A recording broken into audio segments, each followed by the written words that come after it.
silent.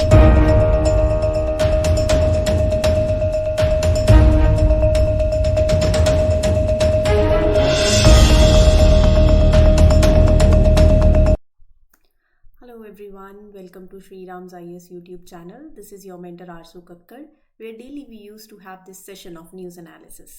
उम्मीद करती हूँ आप सब बढ़िया हो, खुश हो, स्वस्थ हो, things are fine at your place. With this, let's begin with today's lecture. आज के सेशन में ये लिस्ट आपको दिख रही है जो हमें कवर करने हैं. Will talk about it in detail in a very comprehensive way so that हर एक एस्पेक्ट, इसका हर एक पहलू जो है वो कवर हो जाए, जो कि आपके एग्जाम के लिए रेलिवेंट भी हैं. सो प्रीलिम्स के पॉइंट ऑफ व्यू से भी है, मेंस के पॉइंट ऑफ व्यू से भी आर्टिकल्स हैं. जैसे जैसे आगे बढ़ेंगे वैसे वैसे आपको पता चलता जाएगा. सेशंस अच्छे लगते हैं तो make sure that you mark your attendance bye liking the lecture. You can share it with your friends. Let others know about this platform, about this lecture, so that we have an extended family. Do let me know in the comment section your feedback as well. Okay, so यहाँ पर what we will be covering today. आज क्या cover करना है? AI mission. क्या है AI mission? क्यों news में है ये मिशन? आपके GS पेपर 2 से भी लिंक होता है, आपके GS पेपर 3 से भी लिंक होता है. Artificial intelligence, government policies, e governance, right. Mains के पॉइंट ऑफ व्यू से you should know about artificial intelligence technology. We are going with boosting AI innovation and startups. Prelims के point of view से भी आपको artificial intelligence, global partnership for AI summit, जिसके बारे में हम ऑलरेडी कवर कर चुके हैं, इसके बारे में पता होना चाहिए.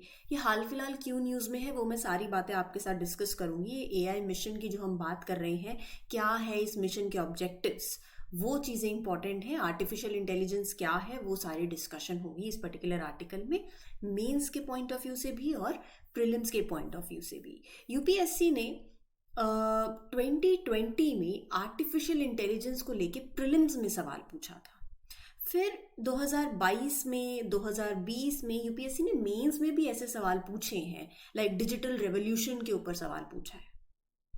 This emergence of digital revolution has initiated e governance as an integral part of government. ये सवाल आया था 2020 में, राइट. फिर UPSC ने 2022 में एक ऐसा सवाल पूछा कि what are the main socio economic implications that are arising out of the development of IT industries in India. उससे भी आप इसको कनेक्ट कर सकते हो, राइट. और प्रीलिम्स में तो डायरेक्टली आर्टिफिशियल इंटेलिजेंस के एप्लीकेशंस पे सवाल पूछ लिया, 2020 में पूछा था. सो ये सारी चीज़ें आपको मालूम होनी चाहिए, जिससे आप मेंस में भी अपना कंटेंट ले सकते हो और प्रीलिम्स के लिए भी अपना कंटेंट ले सकते हो. ठीक है. So will talk about it in detail. Then you have this particular article that is your PM Ajay scheme. तो क्या ये स्कीम है, कैसी स्कीम है, ये सारी डिस्कशन करेंगे in detail. Then you have central industrial security force. मैंने आपके साथ एक शॉर्ट वीडियो, एक टॉपिक की एनालिसिस करी थी जहां पर हमने पार्लियामेंट सिक्योरिटी ब्रीच के बारे में पढ़ा था, राइट. तो उसी के कॉन्टेक्स्ट में अब CISF न्यूज में है. क्या है CISF, कैसे सवाल बन सकेंगे इसे, तो जितना भी कंटेंट रेलिवेंट होगा from your exam will take it up. Then will discuss Namdapha flying squirrel. ये आपके प्रीलिम्स के लिए इंपॉर्टेंट है. स्पीशीज इन न्यूज, वो भी देखेंगे. मैप के लिए आपके पास एक होमवर्क अभी आ गया है, पहले बता देती हूँ. Then you have this term red tide. Now what is red tide? Is it harmful? Why it is named as red tide? What is the cause of it? ये सारी डिस्कशन होगी जो आपके ये मेंस के लिए भी रेलिवेंट है. सो सेशन को शुरू करते हैं. जैसे जैसे अब आगे बढ़ेंगे you will connect with this session, क्योंकि मैंने अब आपको एक आइडिया दे दिया है कि हमें क्या क्या कवर करना है. पहला जो आर्टिकल है वो है about this scheme. Minister of State for Social Justice and Empowerment.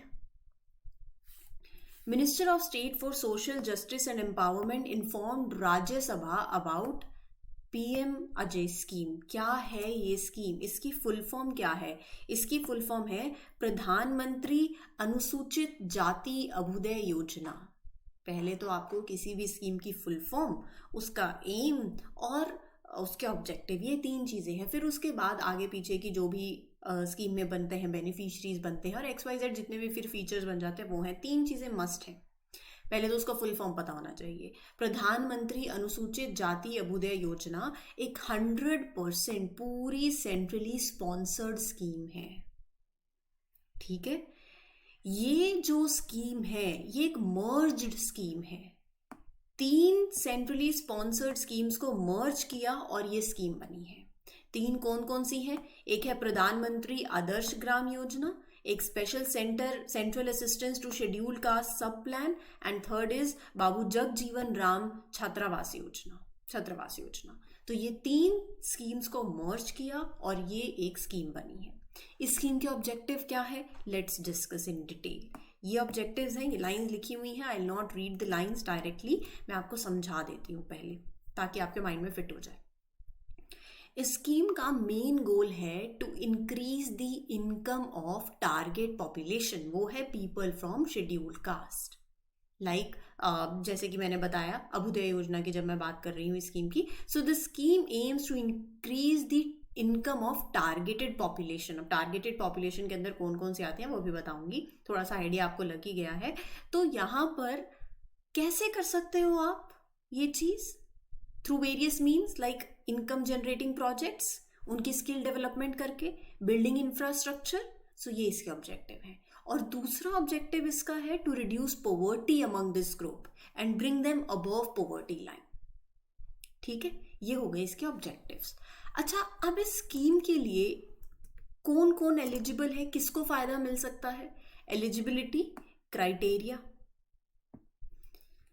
As far as eligibility criteria is concerned, people who are belonging to scheduled caste, who are living below poverty line, they can receive the benefit under this scheme. ये वो लोग हैं that are facing financial difficulties. ठीक है।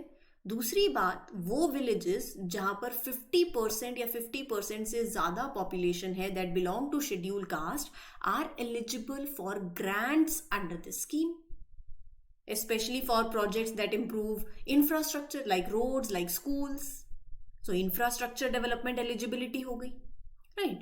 Now, since 2021-2022, you will see the implementation components. It is being implemented since 2021-22 as 3 components.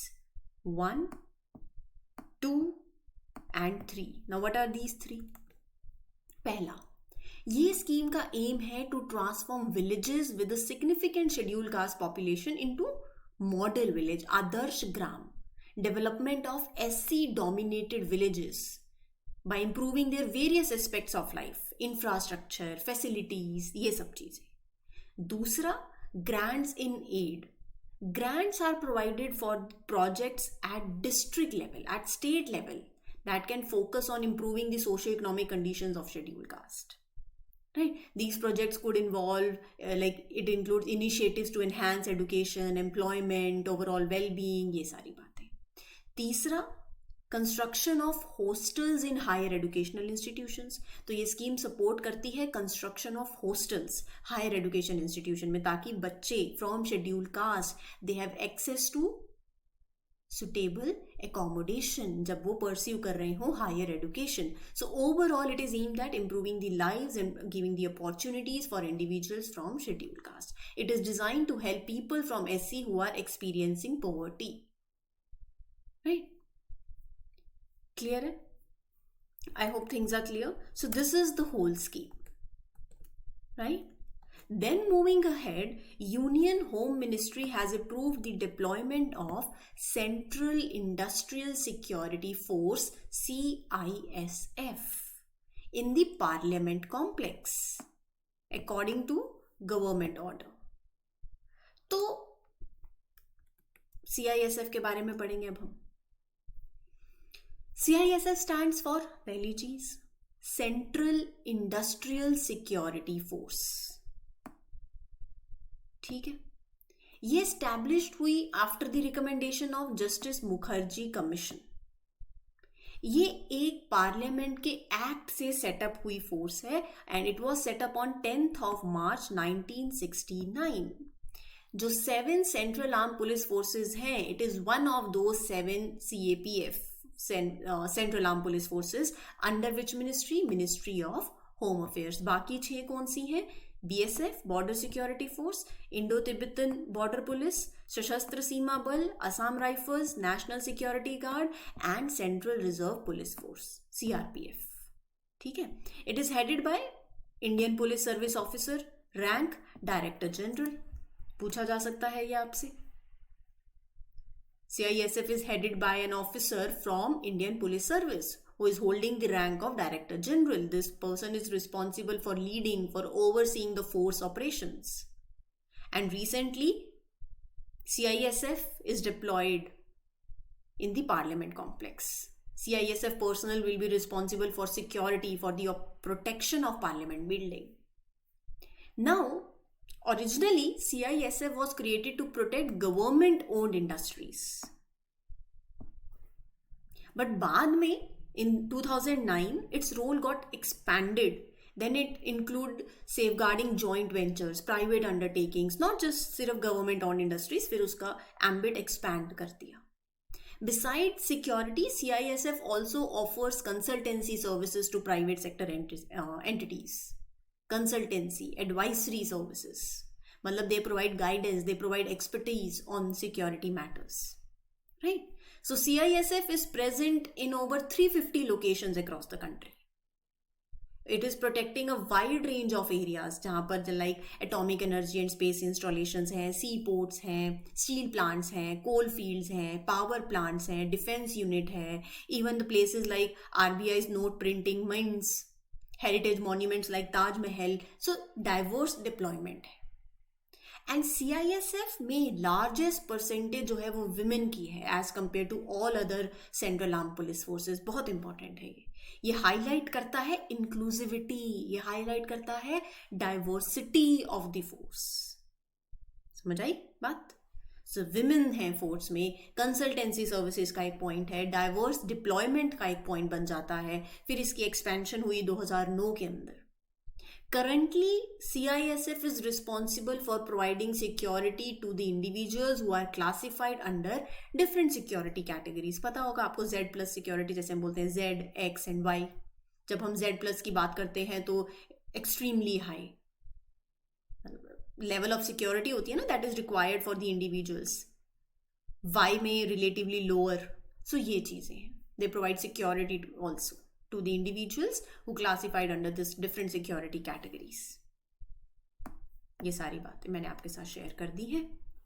कहीं से भी कोई भी स्टेटमेंट बने तो आप इसको कवर कर सकते हो. ठीक है, आज सैटरडे है. जितने भी आर्टिकल्स हमने कवर किए हैं टिल डेट लास्ट वीक के, वो आपको रिवाइज करने हैं. सॉर्टेड है, इसमें कोई दिक्कत नहीं होनी चाहिए किसी को. You just have to revise all those articles that we have covered in last week.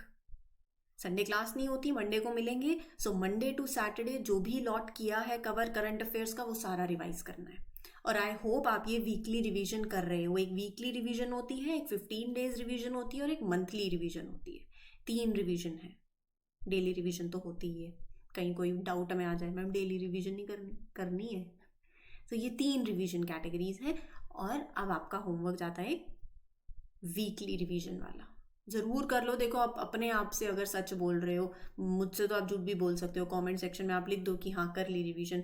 करी है तो भी आप जानते हो, नहीं करी तो भी आप जानते हो. अपने आप से तो कोई इंसान झूठ नहीं बोल सकता ना. सो एग्ज़ाम क्रैक करना है. और अगर ये सोचते हो कि मतलब शिद्दत से पढ़ना है तो फिर रिवीजन की पावर को अंडर एस्टिमेट मत करो. जितना मतलब आगे चलते जाएं वो नहीं कहानी बनेगी. कहानी तब बनेगी जब रिवीजन भी साथ साथ चल रही होगी, जब पता हो कि फरवरी में क्या न्यूज़ आई थी. राइट, जैसे हमने कल डिस्कस किया था चितवन डिक्लेरेशन, वैसा. Now moving ahead with the next article, that is your Namdapa flying squirrel has resurfaced in Arunachal Pradesh after going missing for 42 years. कोई 42 years के बाद मिलेगा तो न्यूज़ बनेगी. तो after going missing for 42 years अब हमें दिखी है नामडपा फ्लाइंग स्क्विरल. ये इनकी मैडम की तस्वीर है, तो थोड़ा सा दिमाग में डाल लो. अब नामडपा तो नाम से ही पता चल रहा है कि ये जगह अरुणाचल प्रदेश में है, तो ये स्क्विरल का नाम भी वहीं से आया है और ये आपको अरुणाचल प्रदेश में ही देखने को मिलेगी. तो हम इसके बारे में, इसके जो कुछ फीचर्स पढ़ते हैं वो देख लेते हैं। पूरे फीचर्स को मैं आपको बहुत ही सिंपल टर्म्स में समझाऊंगी। पहला तो ये बात याद रखना कि Namdapha flying squirrel is a type of nocturnal flying squirrel and lives in trees. They glide between trees. Unlike birds or bats, these squirrels can't actually fly. They are arboreal, mean they live in trees. कहाँ पर देखने को मिलेंगे? Only in Arunachal Pradesh. Right? So it was discovered in an area that is Namdapha national park. Map में आज देखो नामदप्पा national park. So वहां से इसको नाम मिला है based on its location. ठीक है. Now there are only 43 known species of flying squirrels in the entire world and Namdapha is one of them. It falls under Namdapha national park. ठीक है. They are not capable of मतलब flight like they can't fly like birds and bats. They glide between the trees. अब रही बात इसके distribution की. So they prefer living in tall फेरिया jungles. मतलब आप जो दिहांग रिवर है ना, सबने सुना है. सो वहां पर आपका इसका मतलब on the hill slides in this catchment area of this river, वहां आपको देखने को मिलेंगे. पटकाई रेंज जो पड़ती है वहां पर. And they are herbivorous, eat plant-based foods only, fruits, nuts, seeds, fungi, flowers, tree sap. ये सब इनकी डाइट में जाता है. और 42 ईयर्स के बाद नामदप्पा फ्लाइंग स्क्विरल स्पॉट करी गई अरुणाचल प्रदेश के अंदर. ठीक है. Now as far as conservation status is concern, critically endangered है. ध्यान में रखना, बहुत ऐसे याद रख लो, बहुत टाइम बाद दिखी है. एंडेंजर्ड के भी आगे चली गई, अब तो कहाँ ही दिखेगी, क्रिटिकली एंडेंजर्ड हो गई. एक दिखी है क्रिटिकली एंडेंजर्ड, ऐसे याद रख लो. और शेड्यूल 2 के में है, वाइल्ड लाइफ प्रोटेक्शन एक्ट 1972 में. नामदप्पा टाइगर रिजर्व मैप में लोकेट करना है आपको.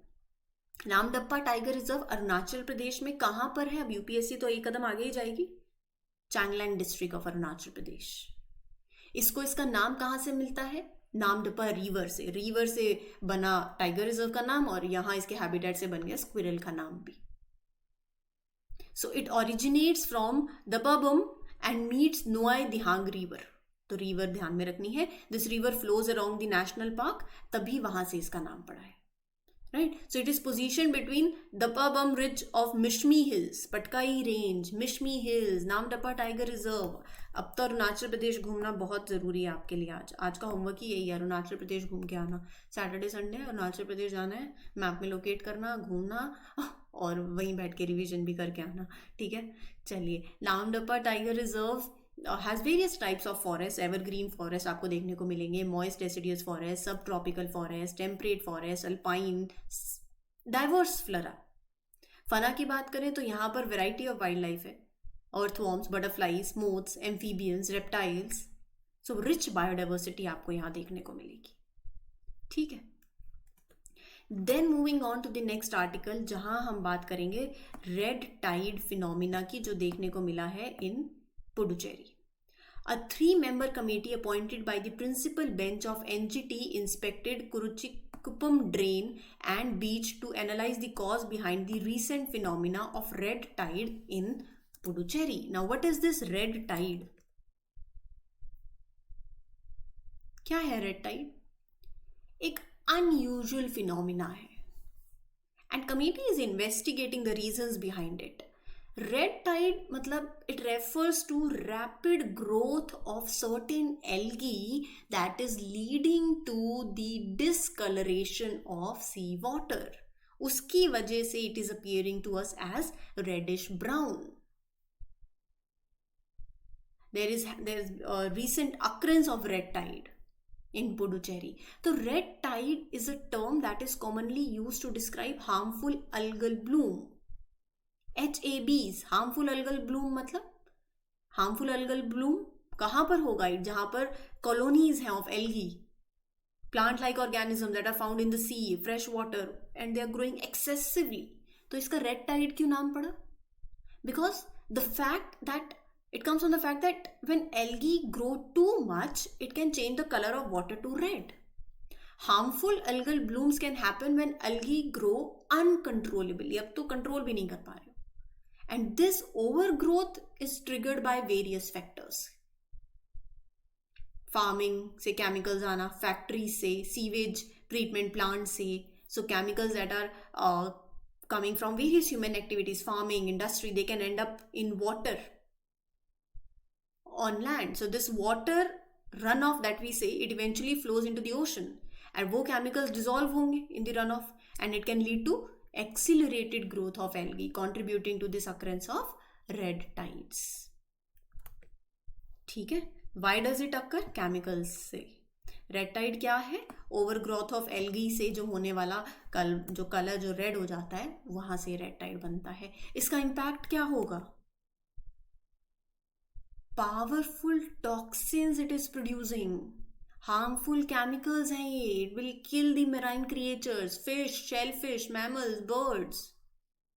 If people eat fish or shellfish, they have been in water with toxic algae, they can ingest these harmful toxins. It can make people sick. If seafood from waters are affected by red tide is consumed, वो खाएंगे, आप वो खाओगे. Health consequences.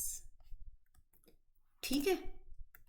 Then moving ahead with the article, that is, India is gearing up for a significant artificial intelligence push with the recent announcement of AI mission by the Prime Minister at Global Partnership for AI Summit. ये मैंने summit के बारे में discuss किया है आपसे. Global partnership for AI summit. Revision strong है तो आपको याद होगा, रिवीजन स्ट्रांग नहीं है तो करनी ज़रूर है.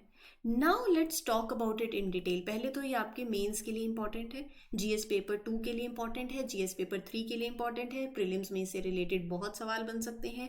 मेंस में आप इसका कुछ कंटेंट अपना, मैंने आपको बताया ना, यूपीएससी ने 2020 में क्वेश्चन पूछा था, 2022 में क्वेश्चन पूछा है, जहां पर वो यूपीएससी ऐसे नहीं पूछेगी what is artificial intelligence and mention the applications of it.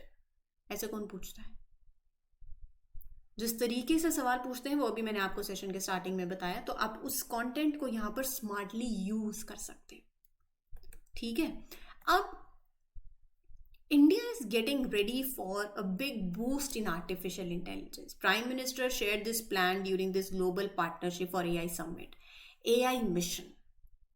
AI mission क्या है?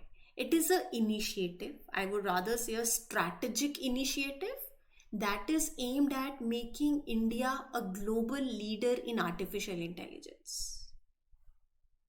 इस मिशन का मकसद है to enhance India's innovation capabilities, especially in AI. तो इसका एम है to position India as a significant player in the field by improving its computational capacity. इस मिशन में अंदर it is a crucial part of this mission to offer compute as a service to startups. Let me tell you here. So, mission का objective क्या है? Establishing robust computing powers for AI within India to enhance services for startups and entrepreneurs, providing computational resources, power to the startups, helping them to leverage AI technologies without having to invest heavily in their own infrastructure. Right. AI के application हम सब ने पढ़े हैं, agriculture में, health care में, education में.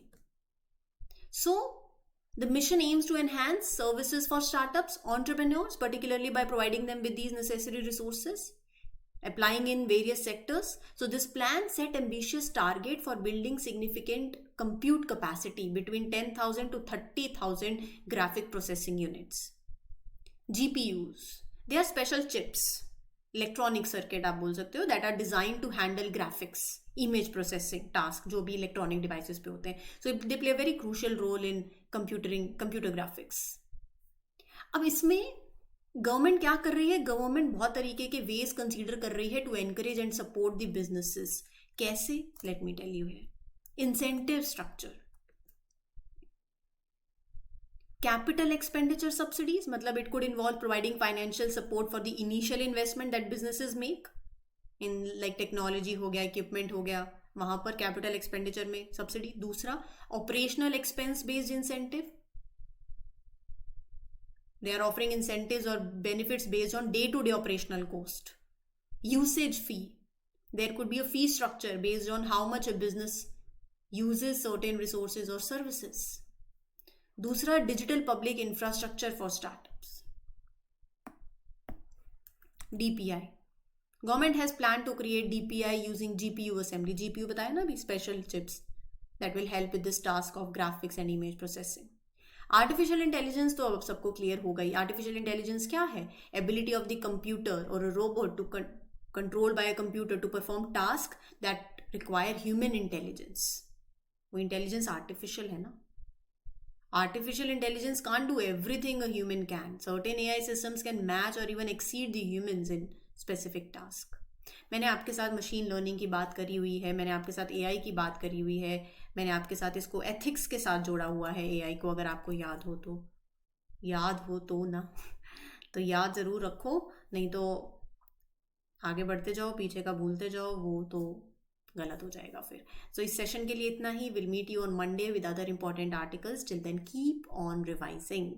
Right? Thank you everyone for giving your valuable time. This is your mentor Arzu Kakkad signing off. Happy learning, all the best. Thank you once again.